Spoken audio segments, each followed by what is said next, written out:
ஒரு வழியாக நீண்ட காத்திருப்புக்கு பிறகு சூர்யா நடிப்பில் ஏ.ஆர். ரகுமான் இசையில் உருவான 24 பட பாடல்கள் வெளியிடப்பட்டு விட்டன.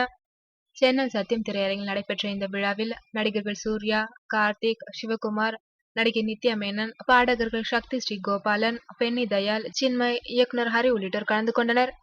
இந்த விழாவில் நடிகர் சூர்யா பேசுகையில், என்னுடைய படத்தின் ஆடியோ வெளியீட்டு விழாவில் ரசிகர்களாகிய நீங்கள் கலந்து கொண்டது எனக்கு மிகுந்த மகிழ்ச்சி. இவ்வளவு நாள் ரசிகர்களை நான் சந்திக்க முடியாததை குற்ற உணர்வாக நினைக்கின்றேன். வெளியூர் மற்றும் வெளிநாடுகளில் தொடர்ந்து படப்பிடிப்புகளில் பிஸியாக இருந்ததால் உங்களை சந்திக்க முடியவில்லை.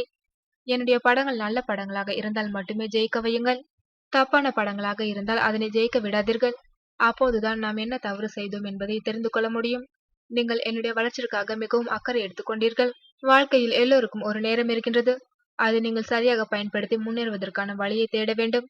சாதாரண பேப்பர் போடுபவராக இருந்த அப்துல் கலாம் ஒரு ஏவுகணை செலுத்தக்கூடிய அளவிற்கு பெரிய விஞ்ஞானியாக மாறியது அவருக்கான நேரத்தை அவர் சரியாக பயன்படுத்தி கொண்டதுதான்.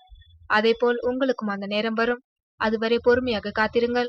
இதை ஏன் சொல்ல வருகிறேன் என்றால், சமீபத்தில் 12ஆம் வகுப்பு தேர்வு வினாத்தாளை பார்த்து 20 மாணவர்கள் தற்கொலை செய்து கொண்டார்கள் என்ற செய்தியை கேட்டபோது என் மனது ரொம்பவும் வலிக்கின்றது. படிப்பு என்பது வாழ்க்கையை எப்படி வழிநடத்துவதற்காக என்பதற்காகத்தான். ஒவ்வொருடைய வாழ்க்கைக்கும் ஒரு அர்த்தம் இருக்கின்றது.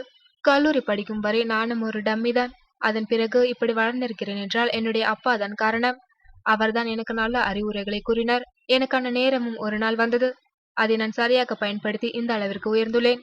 அதுபோல் உங்களுக்கான நேரமும் வரும். நீங்களும் வாழ்க்கையில் முன்னேறுவீர்கள் என்ற